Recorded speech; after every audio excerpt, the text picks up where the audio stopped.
नमस्कार मेरे बहुत प्यारे मित्रों। हम लोग आर्टिकल के बारे में चर्चा कर रहे हैं, अनुच्छेदों के बारे में चर्चा कर रहे हैं, जिसमें कि हम लोग आज आर्टिकल 132 के बारे में चर्चा करेंगे। जैसा कि आप लोग जानते हैं कि हम लोग अनुच्छेद 1 से लेकर के चर्चा कर रहे हैं, बात कर रहे हैं, जिसमें आज हम लोग 132 में बात करेंगे, यानी अनुच्छेद 132, जो बड़ा ही मज़ेदार है। देखने में तो लग रहा है कि आपको बहुत ही कठिन होगा, लेकिन ये इतना कठिन नहीं है, बहुत ही सरल है। और हम लोग इससे पहले देखे थे अनुच्छेद 131 यानी आर्टिकल 131 के बारे में चर्चा किए थे। इसमें क्या हुआ था? इसमें ये हुआ था कि जो सर्वोच्च न्यायालय उसकी आरंभिक अधिकारिता क्या होगी। आरंभिक का मतलब होता है कि फर्स्ट ऑफ ऑल, यानी कि पहला अधिकार उनको कैसा है, सर्वोच्च न्यायालय को कैसे अधिकार है। जैसे कि एक राज्य दूसरे राज्य से अगर कोई विवाद हो गया, मुकदमे हो गया, तो उसका निपटारा कौन करेगा? सुप्रीम कोर्ट करेगी, सुप्रीम कोर्ट ऑफ इंडिया करेगी। और अगर एक भारत सरकार और दूसरे पक्ष में क्या हो जाए, एक या एक से अधिक राज्य हों, तब भी होगा। या फिर क्या हो, भारत सरकार हो और उसके साथ एक राज्य हो, या उसके विरुद्ध कौन हो, एक या दो से अधिक राज्य हो, शामिल हों। राष्ट्रपति और उपराष्ट्रपति के चुनाव में जो भी कोई भी समस्याएं आती, कोई भी विवाद होता है, कोई भी मुकदमा होता है, कोई भी चुनौती अगर दी जाती है, तो उसका अंतिम निर्णय, यानी अंतिम निर्णय कौन लेता है? सर्वोच्च न्यायालय लेता है। हम लोग इसके बारे में चर्चा कर चुके थे। और इसके साथ ही हम लोग ये भी देखे थे कि कौन से ऐसे क्षेत्र होंगे या फिर कौन से ऐसे प्रावधान होंगे जिसके अंतर्गत सर्वोच्च न्यायालय हस्तक्षेप नहीं करेगा। तो वो होगा कि जो संविधान लागू होने से पहले या फिर संविधान प्रारंभ होने से पहले जो संधि समझौते के द्वारा कार्य कर लिया गया है, उस पर कोई भी क्या, सर्वोच्च न्यायालय उस पर कोई हस्तक्षेप नहीं करेगी। वहाँ पे कोई एग्जामिनेशन नहीं करेगी, या फिर कहा जाए उसका कोई एक्सप्लेन नहीं करेगी, या फिर उसका कोई व्याख्या नहीं करेगी। ठीक, क्योंकि सर्वोच्च न्यायालय को अधिकार ही क्या है? उसको संविधान का व्याख्या करने का अधिकार है, एक्सप्लेन करने का। एक्सप्लेन करने से क्या तात्पर्य होगा? कोई भी ऐसा प्रावधान हो जो भारतीय जनता या फिर जनता के हितों को क्या कर रही हो, हनन कर रही हो, तो तुरंत इनलीगल घोषित कर देते हैं। जैसा कि हम लोग न्यायिक सक्रियता के बारे में भी बात कर चुके हैं। आपके ही इस चैनल पर भारतीय राज्य व्यवस्था नाम के एक प्लेलिस्ट है, उसमें ये आपको वीडियो मिल जाएगा। बहुत ही छोटा सा है और आपको समझ में भी आ जाएगा।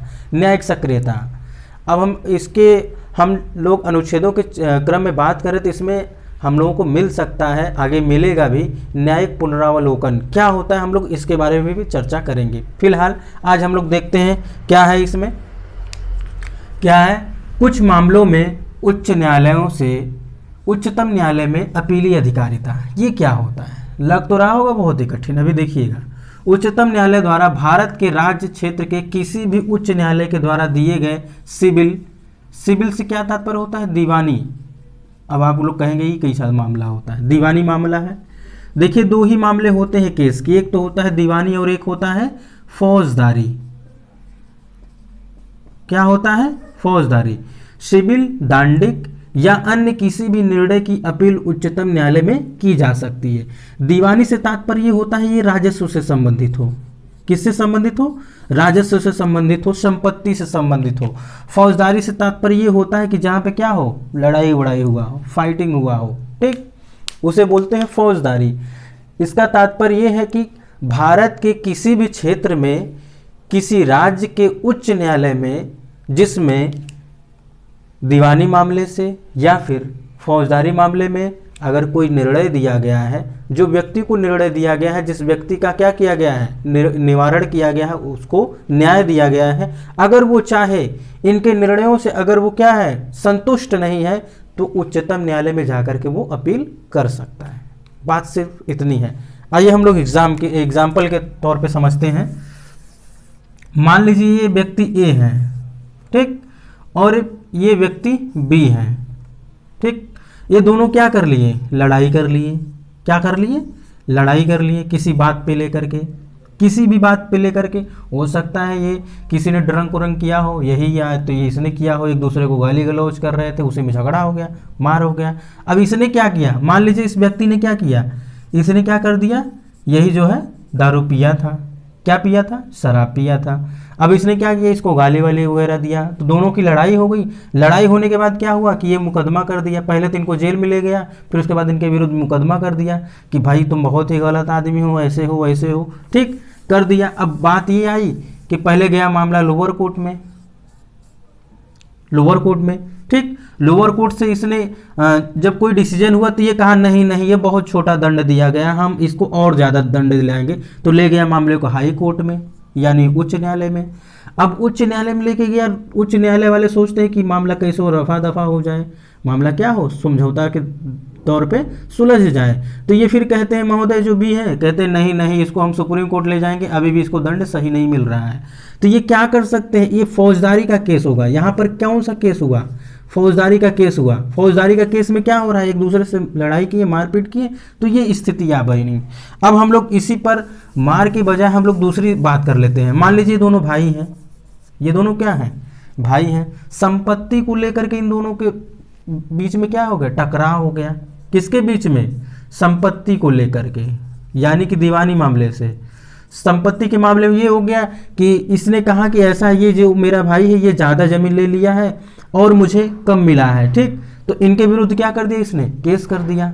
केस करने के बाद क्या हुआ कि लोअर कोर्ट में पहले मामला चला। लोअर कोर्ट में जब मामला चला कुछ दिन तक लंबा चलता गया तो मामला इसके पक्ष में आ गया। तो फिर ये ए महोदय है, कहते हैं नहीं नहीं ये तो डिसीजन सही नहीं है, मैं इस न्याय से संतुष्ट नहीं हूँ। ये नहीं कहेंगे कि डिसीजन सही नहीं है, मैं भले ही शब्द कह रहा हूँ, लेकिन यहाँ पे क्या कहेंगे कि मैं इनके न्याय से, इनके निर्णय से संतुष्ट नहीं हूँ। कौन सा शब्द इस्तेमाल करेंगे, संतुष्ट नहीं हूँ। तब ये फिर कहाँ चले जाएंगे, ये महोदय कहेंगे कि मैं हाई कोर्ट में लेके जाऊंगा इस मामले को।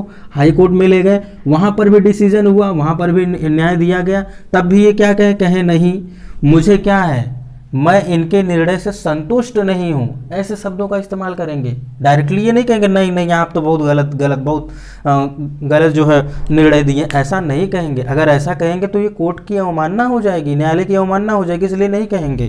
क्या कहेंगे कि मैं इनके डिसीजन से, इनके न्याय से संतुष्ट नहीं हूं। तब ये महोदय क्या करेंगे, डायरेक्ट सुप्रीम कोर्ट में जाकर अपील कर सकते हैं। बात यहाँ पर बस केवल इतनी ही थी, इतनी ही सिंपल ही थी कि कोई भी मामला अगर सिविल या दंडिक मामला है, अगर ये दोनों मामले में, ठीक, अगर इन दोनों मामले में किसी भी न्यायालय में सुनवाई हो चुकी है, निर्णय दी जा चुकी है, अगर एक पक्ष चाहे तो आगे मामला ले जा सकता है, सुप्रीम कोर्ट तक अपील कर सकता है, ठीक। आप ऐसा सुनते ही होंगे प्रायः जब कोई भी केस होता है किसी बड़ी पार्टी या फिर किसी बड़े इंस्टीट्यूट के लिए या फिर किसी बड़े सेलिब्रिटी के ऊपर, तो वो क्या होते हैं कि अगर लोअर कोर्ट, हाई कोर्ट में अगर उनके विरुद्ध कोई न्याय आ जाता है, कोई सुनवाई आ जाता है, निर्णय आ जाता है, तो डायरेक्ट क्या करते हैं, सुप्रीम कोर्ट के लिए रुख कर देते हैं, यानी सर्वोच्च न्यायालय के लिए रुख कर देते हैं, उच्चतम न्यायालय के लिए चले जाते हैं, वहाँ पर अपील कर देते हैं कि ऐसी ऐसी बातें हैं, इनके डिसीजन में कुछ गड़बड़ी हो गई है, ऐसा है, मैं इनके डिसीजन से संतुष्ट नहीं हूँ, सेटिस्फाई नहीं हूँ, इसलिए मैं सुप्रीम कोर्ट में ले जाना चाहता हूँ। और बेशक वो ले जा सकते हैं। कैसे ले जा सकते हैं, उन्हें ये आर्टिकल क्या है, आर्टिकल 132 क्या देता है, ये एक प्रकार से राइट्स देता है, अधिकार देता है कि अगर आप उच्च न्यायालय के निर्णयों से संतुष्ट नहीं हैं तो आप क्या कर सकते हैं, डायरेक्ट उच्चतम न्यायालय में जा करके अपील कर सकते हैं, अपील कर सकते हैं, ठीक। शब्द को ध्यान दीजिएगा, अपील कर सकते हैं। तो मित्रों आज हम लोग आर्टिकल 132 यानी अनुच्छेद 132 के बारे में चर्चा की है। आगे हम लोग दो अनुच्छेदों को एक साथ समझेंगे, अनुच्छेद 133, अनुच्छेद 134 यानी आर्टिकल 133, आर्टिकल 134 के बारे में चर्चा करेंगे। तो मित्रों मिलते हैं हम लोग उसी नए आर्टिकल के साथ नए वीडियो में, तब तक के लिए नमस्कार।